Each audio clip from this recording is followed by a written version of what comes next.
अस्सलाम वालेकुम फ्रेंड्स, मैं मुस्तफ़ा। कुछ दिन पहले मुझे बहुत तेज़ बुखार था जिसकी वजह से मेरी हेल्थ बहुत ज़्यादा ख़राब हो गई हुई थी, जिसमें खांसी, नज़ला, रेशा, जिसकी वजह से मुझे बहुत हाई फीवर हो गया हुआ था। मैं मैं बहुत ज़्यादा तंग करने लग गया अपने घर वालों को। मेरे घर वाले बहुत ज़्यादा परेशान थे। फिर मैं मुख्तलिफ डॉक्टर्स के पास गया जिन्होंने मुझे मुख्तलिफ मेडिसन दी, जिससे मैं बहुत ज़्यादा चिड़चिड़ा हो गया था। मामा फीडिंग करना भी मैंने छोड़ दी थी, खाना भी छोड़ दिया था, क्योंकि मेडिसन इतनी कड़वी होती थी, मुझे बिल्कुल अच्छी नहीं लगती थी। फिर मेरी दादों ने मुझे एक चीज़ बना के दी जो मैं आपके साथ शेयर करूँगा। फर्स्टली सबसे पहले तो मैं आपको वो बताऊंगा जिसकी वजह से फ़ीवर कम हुआ। फ़ीवर मुझे बहुत ज़्यादा तेज़ हो गया हुआ था। फिर मेरे मामा पापा ने मुझे आइस कूलिंग पैच दिया। आइस कूलिंग पैच 8 आवर्स तक आप अपने बेबीज़ को लगा सकते हैं। 8 आवर्स के बाद ये उतर जाएगा। इससे आपके बेबी का टेम्परेचर कम होता है। अगर आप आइस कूलिंग पैच नहीं लगाना चाहते तो आप गीली पट्टियाँ भी लगा सकते हैं, लेकिन सर्दी का मौसम था और बार बार सर्दी में कूलिंग पट्टियाँ लगाना मुनासिब नहीं था, इसलिए आइस कूलिंग पैच आप लगा सकते हैं। इसके बाद बेस्ट पैनाडोल ड्रॉप्स है।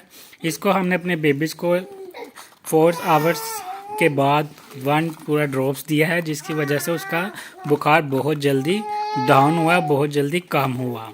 हाई फीवर की वजह से बेबी मामा फीडिंग छोड़ देता है, खाना पीना छोड़ देता है, नींद खराब हो जाती है, जिसकी वजह से उसको सो नहीं पाता। सोने के लिए और मेल ड्रॉप्स है, स्लीपिंग ड्रॉप्स है। आप देना चाहे आपकी मर्ज़ी, नहीं देना चाहे आपकी मर्ज़ी, ज़रूरी नहीं है। मैंने सिर्फ अपने बेबीज़ को 2 डेज़ दिया था ताकि उसकी नींद पूरी हो जाए। जैसी नींद पूरी हुई थी उसकी हेल्थ थोड़ी सी बेहतर हुई थी। हम बात करते हैं नज़ला, ज़ुकाम और चश्म में खरखर। इस शॉपर में है सुहागा, जो पंसारी की दुकान से आपको कहीं से भी मिल जाएगा। आप थोड़ा सा सुहागा ले आए पंसारी की दुकान से, वाइट कलर का पाउडर होता है। इसको आपने तवे पे अच्छी तरह मैश गरम कर लेना, पकाना है। थोड़ी सी क्वांटिटी में करेगा ये ज़्यादा हो जाएगा। इसके साथ आपने लेना है हनी। हनी के अंदर आपने 1 चम्मच के अंदर थोड़ा सा ये मिक्स करना है, कुछ ये इस तरह का हो जाएगा। इसको आपने अपने बेबीज़ को हर 3 आवर्स के बाद इसको बार बार देना है, ताकि उसका नज़ला, ज़ुकाम, खांसी, इसके खड़खड़ की आवाज़ें है कम हो जाए।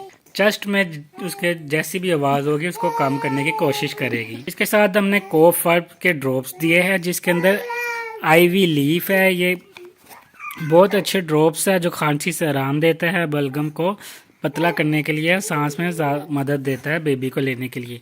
ये दोनों सेम चीज़ें ही आपके बेबी को बहुत जल्दी रिलीफ देगी खांसी से। इसके साथ आप करछी तूश शहद बेबीज़ को थोड़ा थोड़ा दे सकते हैं। इससे भी बेबी को बहुत ज़्यादा आराम आया था। अगर आपके बेबी को इस तरह का मसला है तो ये आपके साथ शेयर किया ताकि आप भी अपने बेबी की केयर कर सके। अब मैं काफ़ी हेल्दी हूँ और खा पी रहा हूँ और मैं फ़ीवर से बहुत दूर हूँ। Bye bye.